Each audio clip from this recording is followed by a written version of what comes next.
రాష్ట్రమైన ఆంధ్రప్రదేశ్కు చెందిన కూచిపూడి నృత్యం భారతదేశవ్యాప్తంగా ప్రాచుర్యం పొందడం అభినందనీయమని కల్లూరు ఏసీపీ రఘు అన్నారు. సత్తుపల్లిలో కూచిపూడి డాన్స్ మాస్టర్ అనుష స్థానిక విశ్వశాంతి విద్యాలయంలో కొంతకాలంగా కూచిపూడి నృత్య శిక్షణ ఇస్తున్నారు. ఇక్కడ శిక్షణ పొందుతున్న 10 మంది బాలికలు ఇటీవల కాకినాడ ఏలూరులో జరిగిన జాతీయ స్థాయి కూచిపూడి నృత్య పోటీలలో అవార్డులు సాధించారు. ఈ సందర్భంగా Kallur ACP Raghu Sathupalli circle inspector Tellaboina కిరణ్తో కలిసి శనివారం విజేతలను అభినందించారు. విశ్వశాంతి విద్యాలయం ప్రిన్సిపల్ పసుపులేటి నాగేశ్వరరావు అధ్యక్షతన జరిగిన ఈ కార్యక్రమంలో ఏసీపీ సిఐ మాట్లాడారు. ప్రపంచ రికార్డు సాధించిన ఈ శాస్త్రీయ నృత్యం అనేక విశ్వ వేదికలపైన ఎన్నో చారిత్రాత్మక ఘట్టాలను నమోదు చేసుకోవడం అభినందనీయమన్నారు.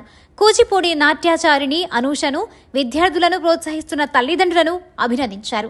విశ్వశాంతి ప్రిన్సిపల్ పసుపులేటి నాగేశ్వరరావు మాట్లాడుతూ అంతరించిపోతున్న మన కళలను, సంస్కృతులను కాపాడుకోవాల్సిన బాధ్యత అందరిపై ఉందన్నారు.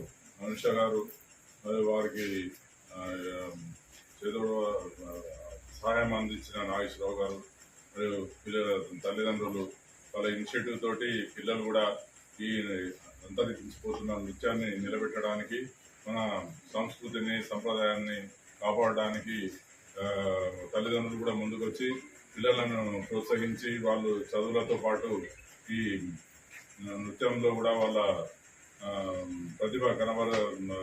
ప్రతిభ కనబరిచే విధంగా వాళ్ళకు నృత్యం మీద ఒక హ్యాబిట్ అనేది అలవర్చే విధంగా చేస్తున్న తల్లిదండ్రులు, పిల్లలు కూడా కష్టపడి నేర్చుకొని వాళ్ళు జాతీయ స్థాయి పోటీలలో ఏలూరులో, కాకినాడలో పాల్గొని విజయం సాధించినందుకు వారందరికీ కూడా అభినందనలు తెలియజేస్తున్నాను. ఇది ఇక ముందు కూడా కంటిన్యూ అయ్యి వీళ్ళు ఎదిగి ఉన్నత స్థాయికి, అంతర్జాతీయ స్థాయికి ఎదగాలని చెప్పి నేను కోరుకుంటూ చూస్తున్నా. Thank you.